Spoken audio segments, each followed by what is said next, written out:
Bonjour à tous et bienvenue pour ce 17e épisode de la série Grand Tour. Aujourd'hui, on évoque l'avant-dernière équipe de ce marathon de preview avec la Visma Lease a Bike et on est tout de suite parti pour la rétrospective.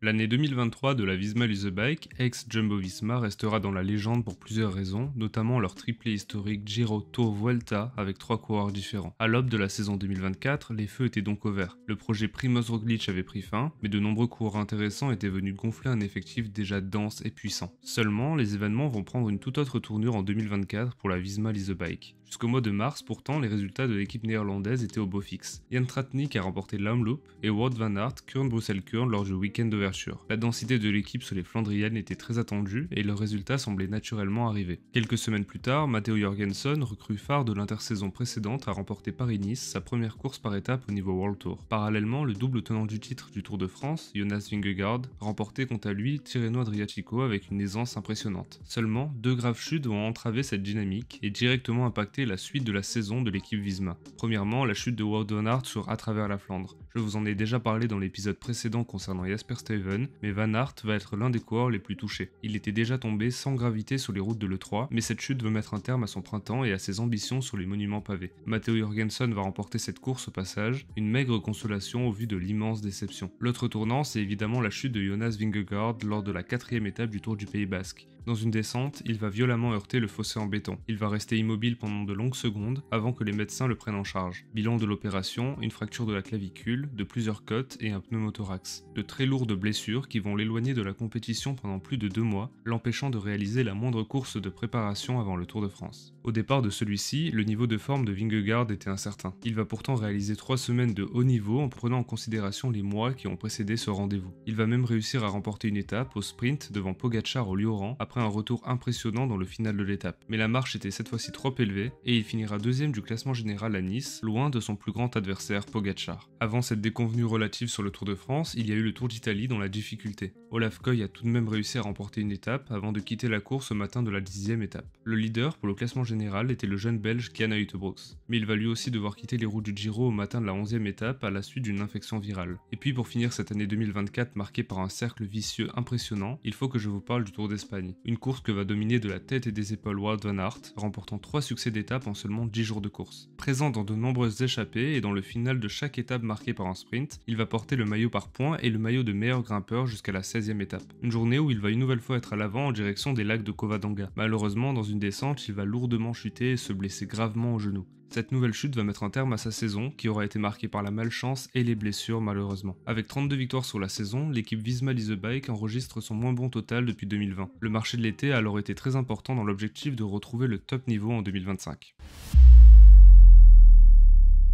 Cette année, la colonne des départs n'est pas dominée par un coureur star. Néanmoins, plusieurs coureurs importants quittent les rangs de l'équipe néerlandaise à l'aube de la saison 2025. C'est le cas de Jan Tratnik vers la Red Bull Bora, tout comme les frères Van Dijk qui prendront le même chemin. Mais il est ici plus intéressant de se porter sur les arrivées qui sont au nombre de 9. L'objectif était une nouvelle fois de densifier l'effectif autour de 2 pôles majeurs de l'équipe, les grands tours pour entourer au mieux Jonas Vingegaard et le pôle classique pour densifier les rangs aux côtés de Wout van Aert. Simon Yates rejoint ainsi la Visma Lease a Bike pour les 2 années à venir. Après 10 années de bons et loyaux services au sein de l'environnement Jayco Alula, il a décidé de changer de perspective en rejoignant l'une des meilleures équipes du peloton World Tour. Ce choix s'accompagne de nouvelles responsabilités, notamment au niveau de son statut, avec un nouveau rôle de coéquipier de luxe aux côtés de Vingegaard sur le Tour de France par exemple. Du côté des classiques, l'équipe néerlandaise enregistre 2 arrivées majeures, Axel Zinglet et Victor Kampenaerts. 2 coureurs dans des dynamiques différentes, mais qui ont pour point commun de rejoindre une équipe bien plus armée concernant les Flandriennes. Ils devront se faire une place évidemment, et la construction de la hiérarchie sera l'une des questions importantes de la saison 2025. Enfin, la Visma Lease a Bike a misé sur plusieurs jeunes coureurs extrêmement prometteurs. Parmi eux, on retrouve le champion du monde espoir 2024 Niklas Behrens, le grimpeur norvégien Nordhagen, ou encore le tout jeune sprinter britannique, que vous avez peut-être vu à l'œuvre sur le Tour Down Under actuellement, Matthew Brennan.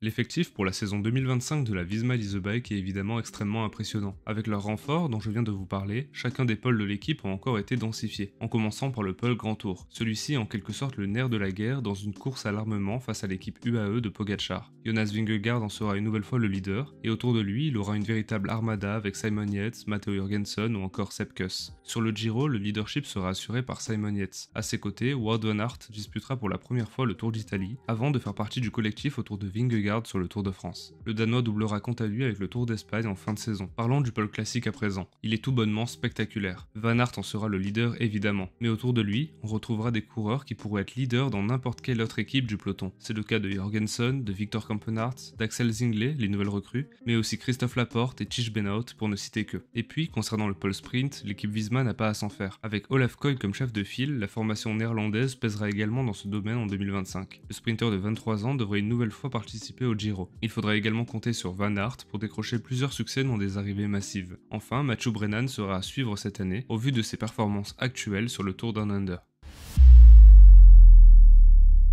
Concernant l'équipe Visma Lease a Bike, mon coureur à suivre sera le jeune norvégien Jørgen Nordhagen. L'équipe néerlandaise continue de se concentrer sur l'avenir, avec une politique basée sur le recrutement de jeunes promesses et sur la formation de ces jeunes talents. Depuis la création de la Team Visma Lease a Bike Développement en 2020, 19 coureurs ont déjà accédé au peloton professionnel. Cet hiver, c'est au tour de Nordhagen de faire le saut vers la World Tour. Vous en avez certainement déjà entendu parler, car le jeune norvégien avait déjà un avenir tout tracé depuis plusieurs années. En 2022, il était déjà prévu qu'il rejoigne les rangs de la World Tour pour 2025. En 2024, il a surtout été en vue sur le Tour du Frioul où il a remporté une étape et le classement général devant Giulio Pellizzari, et sur le Tour d'Alsace où il a longtemps été candidat à la victoire finale grâce à son succès à la planche des belles filles lors de la 3e étape. Et en 2024, il a également remporté une autre course très importante, celle des championnats du monde de ski de fond junior, car oui, il se dirigeait d'abord vers une carrière de fondeur avant de se tourner vers le cyclisme sur route. Il a directement été mis en parallèle avec Jonas Vingegaard et Tadej Pogačar au vu de ses performances chez les rangs juniors et espoirs. Et même si le directeur sportif de la Visma Lease a Bike, Grisha Nierman, porte de grands espoirs en lui, il ne pense pas que Nordhagen remportera une course au niveau World Tour dès sa première année chez les professionnels.